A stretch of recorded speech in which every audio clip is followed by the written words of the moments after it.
और मैं आपको वायदा करके जा रहा हूँ, अगर दिल्ली में मेरी सरकार बन गई तो 11 तारीख के बाद केवल 1 महीने का समय मुझे दे देना। मेरी लोकसभा में जितनी मस्जिद सरकारी जमीन पर बनी है, 1 महीने के अंदर अंदर 1 मस्जिद आपको नहीं छोड़ूंगा। देश के गद्दारों को, देश के गद्दारों को, देश के गद्दारों को। साल 2020 23 अप्रैल का दिन था। सीएए के खिलाफ दिल्ली में लंबे समय से प्रदर्शन चल रहे थे।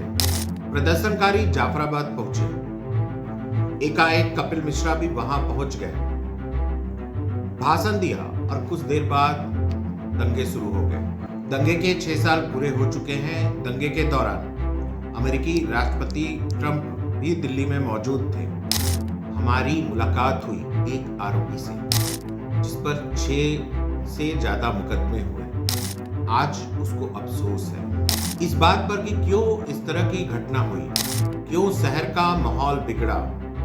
नाराजगी राष्ट्रीय स्वयंसेवक संघ से भी है और भारतीय जनता पार्टी से भी, जो हिंदुओं के हित की बात तो करते हैं लेकिन असलियत कुछ और ही है।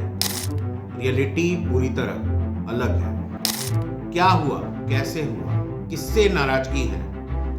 जब हमारी टीम दिल्ली दंगों के एक आरोपी दीपक तोमर से मिली तो उनकी कहानी सुनने लायक थी। जानते हैं दीपक तोमर की व्यथा। दीपक तोमर नाम है। घटना कितना भी मुकदमे हैं अभी? मेरे पे 7 मुकदमे हैं, जिसमें से 1 बरी हो गया। 6 मुकदमे भी चल रहे हैं। ना तो हम काम कर पा रहे हैं और 10 से 15 दिन हम कोर्ट में जाते हैं। बड़ी परेशानियां हैं, फैमिली को परेशानियां हैं, हमें परेशानियां हैं, कहीं काम नहीं कर पा रहे ढंग से। इसकी जानकारी आपको कैसे मिली कि आपको आरोपी बना दिया गया? इस बात की आपको जानकारी कैसे मिली? मुझे तो पुलिस वाले घर से लेके गए थे मेरे। मैं अपनी दुकान में बैठा हुआ था। अपनी मेरी दुकान थी, उसकी क्या नाम है, चाइनीज़ फास्ट फूड की। तो रात के समय 8 साढ़े 8 बजे पुलिस वाले घर पे आते हैं मेरे। वो मेरे को घर से बुला के लेके कि आपको वीडियो दिखानी है, और वहाँ ले जाके मेरे को मुकदमे लगा। किससे नाराजगी? नाराजगी तो प्रशासन से ही है। प्रशासन ने झूठा मुकदमे लगाया हमारे को।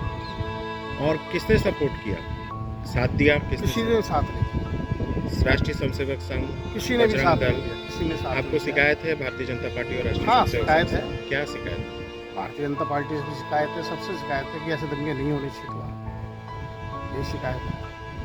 और किसी तरह का लीगल सपोर्ट मिला आपको? कोई सपोर्ट नहीं मिला। कोई किसी भी संगठन नहीं, से? किसी से संगठन से कुछ नहीं। क्या पारिवारिक स्थिति अभी किस तरह की है आपकी?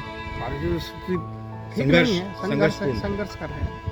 कहीं भी नौकरी भी नहीं दे सकते हाँ, हैं कोई और नौकरी देता ही नहीं हमें। उनका कहना है कि उन्हें किसी भी तरह की मदद नहीं मिली, भूखे मरते रहे।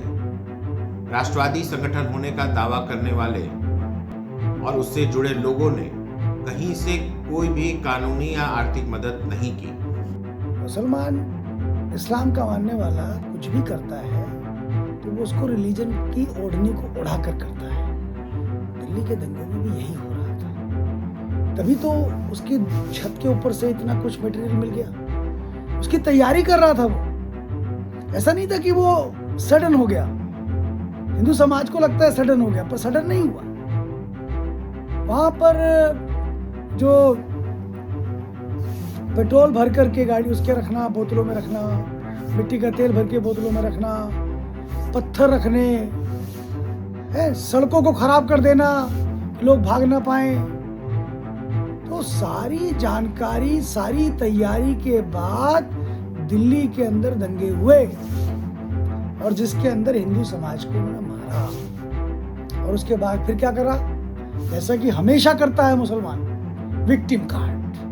इस देश में माइनॉरिटी के साथ समस्या हो रही है। और उस समय घटना क्या हो रही थी, कोई आ रहा था विदेश से हमारे देश के, हमारे देश की छवि खराब करना, मोदी जी की छवि खराब करना, मोदी जी की छवि खराब करना, देश की छवि खराब करने का प्रयास था ही, और थोड़ी कुछ था, इसीलिए किया गया था। स्थानीय निवासी दीपक सिंह से हमने बातचीत की। उनका आरोप था कि यह एक अंतर्राष्ट्रीय साजिश थी, महिलाओं को आगे किया गया और हिंदुओं के जेनोसाइड का प्लान था। मेरा नाम दीपक सिंह है और यही निवास है करावल नगर में। जैसे दिल्ली पुलिस ने भी अपनी चार्जशीट में लिखा है कि प्री प्लान थे, एक देश की जो बहुसंख्यक आबादी है उसके खिलाफ एक नैरेटिव सेट करा जाए, तो उसके खिलाफ बहुत बड़ा एक मतलब उनकी जेनोसाइड करने का प्रोग्राम था बहुत बड़े स्तर पर। सच अक्सर शोर में दब जाता है, लेकिन सवाल कभी खत्म नहीं होते।